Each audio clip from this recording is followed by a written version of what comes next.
Indonesia tanah airku, tanah tumpah darahku. Di sanalah aku berdiri, jadi pandu ibuku. Indonesia kebangsaanku, bangsa dan tanah airku. Marilah kita berseru, Indonesia bersatu. Hiduplah tanahku, hiduplah negeriku, bangsaku, rakyatku semuanya. Bangunlah jiwanya, bangunlah badannya untuk Indonesia Raya. Indonesia Raya, merdeka, merdeka, tanahku, negeriku yang ku cinta. Indonesia Raya, merdeka, merdeka, hiduplah Indonesia Raya. Indonesia Raya, merdeka, merdeka, tanahku, negeriku yang ku cinta. Indonesia Raya, merdeka, merdeka, hiduplah Indonesia Raya. Marilah kita mengheningkan cipta kepada para pahlawan yang telah mendahului gugur, yang mengorbankan jiwa, raga, dan nyawanya demi anak turun bangsa Indonesia ini menjadi bangsa yang merdeka. Mengheningkan cipta untuk yang beragama Islam, baca Fatihah. Yang beragama Katolik, monggo dipersilahkan dengan caranya masing-masing, atau yang beragama yang lain. Mengheningkan cipta, mulai.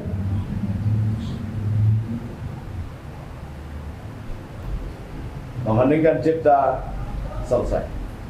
Terima kasih kepada para hadirin yang bersedia duduk. Para saudara dan saudari sekalian serta teman-teman, sebenarnya yang harus memberi ini kan Gus Nuril lebih punya pengalaman ya di lapangan, dan aktualisasi Pancasila itu kan ada dalam diri Gus Nuril. Karena kalau kita bicara tentang Pancasila itu kan tidak hanya menjadi dasar sebuah negara, fondasi. Diaktualisasikan dalam banyak hal. Memang benar, tidak semua nilai-nilai itu menjadi cara berpikir, bertindak, berrelasi anak-anak bangsa ini dan elitnya. Tetapi kita bersyukur bahwa andai kata tidak ada Pancasila, Indonesia itu tidak bisa kita bayangkan. Kasus Afghanistan menjadi cermin, ini hanya beberapa suku sampai sekarang aja tidak bisa hidup damai, tidak bisa sejahtera. Tapi Indonesia itu ada, secara jujur harus kita akui. Itu jasa-jasa ulama terbesar adalah ulama-ulama Nahdlatul Ulama, yaitu ayahnya Gus Dur dan banyak Gus Dur. Tanpa itu kita ini berdarah-darah, Gus. Jujur aja, yang berani nggak setuju kata itu siapa? Itu kan dengan kerelaan, karena Mbak Asim karena Gus Dur bersolat malam, kemudian mengatakan demi bangsa dan negara kita tinggalkan 7 kata itu. Itu kan sebuah luar biasa pengorbanan. Jadi kita harus mengakui Indonesia itu ada ya karena Nahdlatul Ulama yang mengayomi kita. Dan Nahdlatul Ulama itu harus kita akui sejak mengadakan musyawarah di Banjarmasin tahun 36 mengakui negara itu negara kebangsaan, bukan negara agama. Lah ini sebenarnya menjadi kita harusnya mengingat sejarah bangsa ini. Sumbangan terbesar bagi bangsa ini yaitu pengorbanan para ulama-ulama yang mempunyai negara.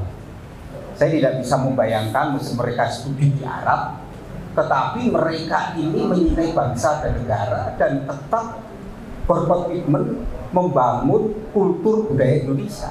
Itu disebut Islam Nusantara itu. Dan ini kan sebenarnya perjalanan hampir semua agama di Indonesia juga sama. Katolik itu bisa diterima ya ketika Panlit mulai membangun asimilasi budaya dengan budaya Jawa. Maka beragama di Indonesia itu katanya Gus Dur, itu beragama yang bisa tepos liro itu Artu. Beragama di Indonesia itu bukan beragama yang apa ya? Yang keras-keras itu enggak.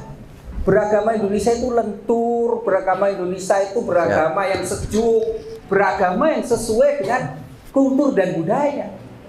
Maka di Indonesia sama peringatan, ada tahlilan, kita peringatan juga sama, dalam umat Katolik juga ada 1 hari, 2 hari, 7 hari, 100 hari. Kita punya yang namanya sama. Ketika kami dengan Gus Dur waktu di Bali ketemu di Budeng dengan Robangun, Gus Dur cerita mengenai waktu itu punya yang namanya ziarah Wali Songo. Lah, Katolik juga ada ziarah. Kalau kita ke Klaten kan di situ sudah ada namanya, di Jogja ada namanya Gua Maria Sendang Sono. Ada yang namanya, kalau kita ada kuburannya di situ ada yang di Klaten ada yang Panlit, ada Romo Sanjoyo, ya sama. Sembayang meminta berkat. Lah itu kan sebenarnya kayak Sadrah itu yang dari GKI ya berdirinya Gereja Jawi Wetan, dan itu sebenarnya bagaimana relasi agama itu dengan kita ini sesuatu yang tidak asing. Lah akhir-akhir ini agak aneh.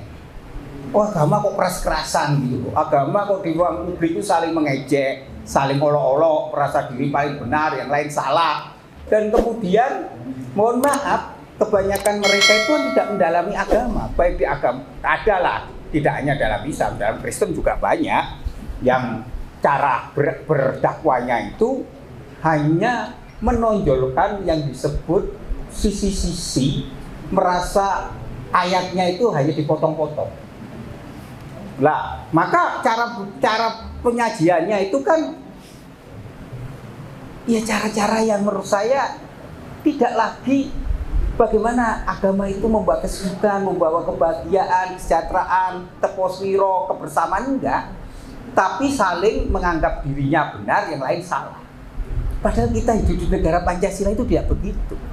Rasa ketuhanan itu kan sebenarnya ketika manusia itu bersaudara dan mempunyai rasa solidaritas dan ketika saudara menderita. Maka ketuhanan itu ketika saudaramu lapar, saudaramu haus, saudaramu seorang diri, maka kamu memberi apa? Karena Tuhan itu ada ketika kita bukan hanya berkata Tuhan, Tuhan, haleluya, besok haleluya. Karena iya kan terjadi, karena apa? Karena bukan itu. Nilai ketuhanannya Maha Esa itu menurut Bung Hatta itu menarik. Bung Hatta mengatakan ketuhanan itu berarti kedaulatan itu, ketuhanan itu adalah tauhid, yaitu kemahakuasaan. Jadi ketuhanan itu adalah orang yang kalau orang mengaku ketuhanan yang Maha Esa, maka orang itu memiliki ilmu pengetahuan takut akan Tuhan. Maka orang itu punya rasa yang disebut taburasa. Dan orang yang memiliki taburasa itu tidak akan korup karena dia punya suara hati. Sehingga Bung Karno, Bung Hatta tetap miskin. Bung Karno itu ketika meninggalkan istana hanya pakai piyama aja, semua ditinggal lukisan. Karena apa? Keimanan tauhid itu, keimanan itu diinternalisasikan dalam tindakan. Bung Hatta sampai dia mau meninggal, mau beli sepatu beli, menabung sampai akhir hayatnya tidak bisa memilikinya karena tidak cukup. Andai kata tidak ada rasa ketuhanan, ya Bung Hatta tinggal telepon 1 truk akan dikirim. Loh mengapa? Dulu kok itu punya? Karena Pancasila itu diinternalisasi dalam rasa. Sehingga pada waktu itu misalnya ada cerita menarik, cerita mengenai Sultan Hamengkubuwono ke-9. Dia naik mobil, kemudian ada bakul, kemudian Sultan itu membawa bakulnya itu terus masukkan ke dalam mobil. Itulah rasa kemanusiaan, rosok. Ini kan hilang. Bayangkan orang tuanya, kakeknya, neneknya nyuntil anak matanya. Kan udah nggak ada rasa ketuhanan. Dan itu rasa kemanusiaan nggak ada. Apalagi yang sekarang rasa kemanusiaan itu menjadi hilang ketika semuanya itu diukur dengan rating. Maka kita bisa melihat caci maki, buak itu di mana-mana. Kemudian orang mengklaim dirinya surga dan yang neraka. Itu kan hilang rasa kemanusiaan.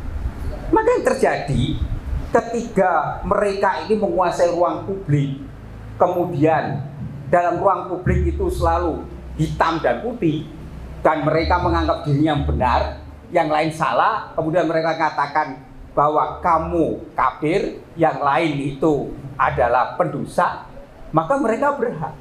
Sehingga mereka ini menjadi seolah-olah penyabut nyawa. Lah ini kan bahaya bagi persatuan kita.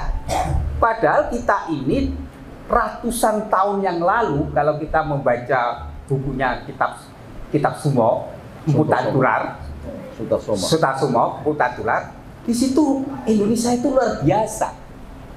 Hindu Buddha pada waktu itu berkelahi, berkonflik.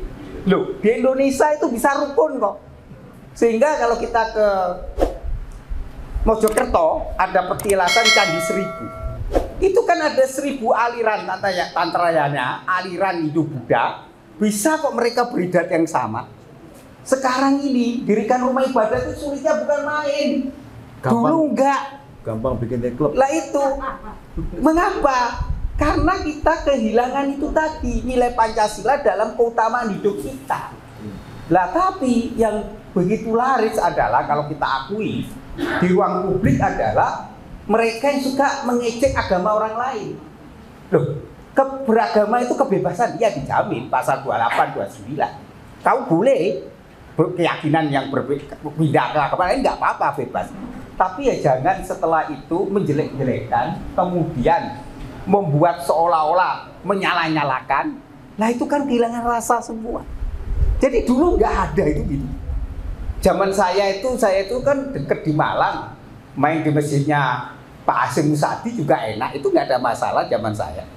Bahkan waktu saya masih kecil, makili karena bapak saya meninggal, ya tahlilan ya ikut di kampung itu hidup rukun damai.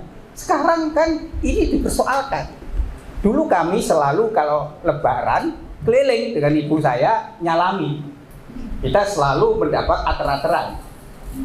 Kapan? Lah begitu nanti lebaran kita gantian. Kalau Natal kita dapat. Nanti dulu enak gitu. Tapi mengapa tiba-tiba relasi yang baik itu menjadi hilang? Ya karena kita menghadapi yang disebut pengaruh dari salah satunya unsur terbesar media sosial ini yang membuat kita kehilangan kearifan-kearifan lokal dan budaya-budaya lokal itu. Nah ini yang salah satu yang harus kita perhatikan. Sehingga dulu semua masalah itu bisa enak kok. Dulu gojekan itu ya enak kok. Saya tuh sering kali, kalau kamu mati dipentang gitu, kita gantian juga. Gantian itu biasa aja ya gitu. Itu kan kayak Gus Dur, guyon dengan Romangun dengan Bu itu sama. Ger-geran dulu itu nggak ada merasa apa ya? Merasa kita ini tersinggung, terus kemudian harus mengadukan. Dulu itu bisa begitu itu karena apa? Ya gojekan. Nah itu agama yang kata Ibu Sur rileks santai yang kita bisa gojek itu sebenarnya kan keutamaan-keutamaan yang hilang. Nah maka ada persoalan yang kita hadapi sekarang ini, mengapa ketika komunikasi agama menjadi komoditas dan dia hanya menjadi alat provokasi, maka ya kita kehilangan jati diri sebagai bangsa. Kemudian yang terciptakan adalah persoalan-persoalan besar yang kita hadapi, yaitu tantangan global kita. Kita harus jujur mengakui 75 tahun ini kalau kita tidak berguna, kalau kita tidak mampu membangun inovasi baru, yaitu menguasai ilmu pengetahuan, teknologi, dan informasi, itu kita akan tertinggal. Saya masih ingat Dia menemani Gus Dur 10 hari di Cina. Gus Dur itu mengatakan kita itu perlu Romo membangun keseimbangan tata dunia baru. Gimana Gus? Ini kita harus membangun hubungan baik dengan Cina, India, dan Jepang sebagai kekuatan polos Amerika, Eropa, dan Uni Soviet. Maka disitulah kita mampu, kata Gus Dur, mengadakan relasi hubungan. Lah Gus Dur ngomong, loh saya baik dengan Israel bukan berarti saya menyetujui tindakannya, tapi kita butuh teknologi pertaniannya. Dan Gus Dur mengatakan, lah keuangan negara Amerika itu di tangan mereka kok. Jadi bagaimana membangun kesadaran sebagai bangsa yang berpikir global, tapi bertindak lokal. Maka pada waktu Gus Dur, saya ingat konsep Gus Dur itu adalah awalnya adalah membangun kesadaran sebagai bangsa, bangga dengan bangsanya, tapi memiliki jati diri. Maka cara menyelesaikan Gus Dur gimana? Karena pegawai negeri itu kecil, maka zaman Gus Dur itu Pak gajinya dinaikkan luar biasa karena apa? Supaya mereka tidak korup. Lah dari situ kesejahteraan muncul. Maka Gus Dur pada waktu itu membangun suatu kesadaran ekonomi yang berbasis kepada kelautan. Maka dia berikan Menteri Kelautan. Waktu itu Mas Mokhtar Kusuma waktu itu yang diminta oleh Gus Dur. Lah itulah Gus Dur punya visi. Lah sekarang tantangan kita apa? Bagaimana Pancasila itu mampu menjadi ideologi yang mengaktualisasikan karya nyata, yaitu bisa mengatasi kemiskinan, mengatasi pengangguran, dan Pancasila itu ideologi working, ideologi. Jadi Pancasila bukan lagi slogan, Pancasila bukan lagi ideologi seperti zaman Orde Baru lagi doktrinal, tapi Pancasila menjadi living ideologi hidup. Kalau Pancasila menjadi ideologi hidup, maka kita harus mengembalikan kembali kesadaran seperti zaman awal Republik ini. Maka kata bung itu kan sapaan akrab. Tidak ada tuan, tidak ada level ningrat, ladeng, tidak ada strata, tapi kita ini setara. Itulah Pancasila. Di negara yang Pancasila itu tidak ada yang membedakan minoritas mayoritas. Istilah mayoritas itu kan pemenang pemilu. Siapa pemenang pemilu dia mayoritas. Tidak ada agama itu minoritas.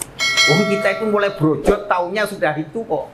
Kita kan bukan karena kehendak kita, tapi kan karena sejak awal ketika lahir, karena orang tua kita, kemudian kita mengikuti. Tetapi itu kan suatu kesadaran yang diberi karena pendidikan dalam keluarga. Jadi persoalannya sekarang adalah jangan sampai kita ini masuk ke dalam perangkap jebakan Batman. Artinya jebakan Batman itu kita hanya mempersoalkan hanya agama yang simbolik. Jadi ini terus-terus gak maju. Akhirnya kita masuk ke dalam lingkaran kepedulian kita. Akhirnya selalu politik identitas itu yang selalu ditengakan. Maka mari kita mulai memikirkan tentang bangsa ini.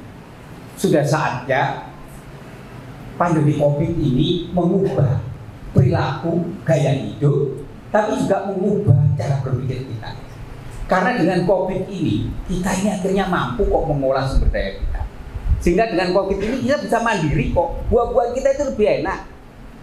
Mangga kita itu lebih enak. Mangga dari Thailand itu kan dari Indonesia. Yang waktu itu bibitnya diminjistek oleh Raja Thailand, kemudian dikembangkan.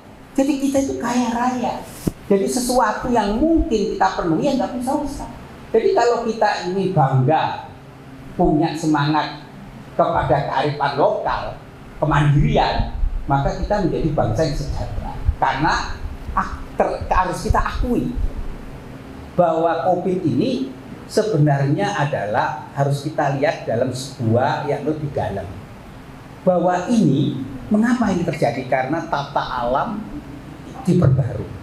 Jadi ini rencana Tuhan menurut saya ilahi, memperbarui sehingga bangsa-bangsa besar apapun menghadapi COVID ini mengalami yang disebut kegalauan.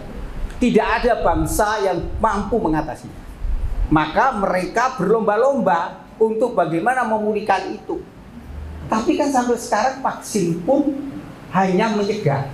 Tetapi kan tetap akhirnya mengganggu pola relasi. Lah, maka ini sebenarnya peluang kita. Untuk apa? Bagaimana kita membangun potensi-potensi sumber daya alam, potensi sumber daya manusia kita yang luar biasa, dan kemampuan kita membangun kemandirian dalam sandang, papan, pangan, serta ilmu pengetahuan. Nah, yang terakhir saya katakan, dalam zaman digitalisasi ini akhirnya siapa yang menguasai ruang publik, dia menguasainya. Maka Franciszek Bacon, filsuf abad 15 mengatakan siapa yang mengerti informasi, teknologi, komunikasi, yang menguasai dunia. Maka saatnya teman-teman, gunakan YouTube Anda, gunakan yang namanya mesin-mesin teknologi ini untuk memproduksi apa? Memproduksi konten. Konten yang mana? Konten yang memperkuat nasionalisme, memperkuat kemajemukan, keragaman, memperkuat yang namanya persaudaraan. Nah, ini yang harus kita tampilin. Jadi kita ini sekarang harus mengambil alih. Lah mereka ini kan menguasai itu. Lah kalau mereka punya buzzer, ya kita punya buzzer. Jadi harus dilawan hegemoni itu ya, dominasi itu harus dilawan. Lah dominasi itu terjadi karena apa? Karena selama ini kita diem. Karena selama ini ya kita udah ngalah yang waras. Gus katakan, enggak, sekarang yang waras itu yang lawan. Daunnya Gus Dur begitu. Jadi bagaimana kita sekarang menggunakan teknologi ini untuk apa? Untuk membangun kesadaran bahwa kita milik kita, bukan milik segelompol orang yang hanya ingin menangnya sendiri, yang ingin merusak republik ini. Jadi saatnya kita lawan. Kalau Wiji Tukul aja mengatakan antara bunga dan tembok bisa meruntuhkan tembok, masa kita nggak bisa meruntuhkan kekuatan mereka ini? Maka seperti Soekarno, berilah anak-anak muda yang hanya satu orang bisa mengguncang dunia. Maka lewat pondok pesantren ini kita bisa mengguncang dunia kok. Dengan membuat konten-konten yang saat ini dan konten-konten disebarluaskan. Sehingga nanti serial-serial Gus Nuril itu harus menjadi kekuatan kita.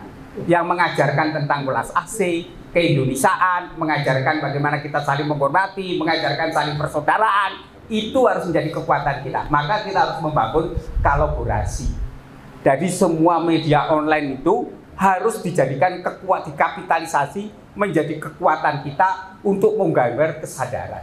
Jadi Pancasila itu kan rumah kita bersama. Maka kita punya tanggung jawab bersama. Jadi kita nggak bisa lagi diam, harus kita lawan. Bentuk-bentuk yang mengajarkan kekerasan, bentuk-bentuk yang mengajarkan intimidasi, bentuk-bentuk yang mengajarkan provokasi harus kita lawan. Hanya satu kata, mari kita rombak mereka itu dengan memberikan bunga-bunga. Maka saya akan menutup. Andai kata kita memiliki kekuatan 5 jari, dan 5 jari itu menjadi kekuatan dasar kita untuk merombak mereka dan menjadikan tembok-tembok itu runtuh. Dan tembok-tembok itu harus runtuh demi republik ini. Ketika aku mengatakan menyintai Pancasila, tetapi aku diam dengan mereka, berarti aku mengkhianati para pendiri bangsa ini.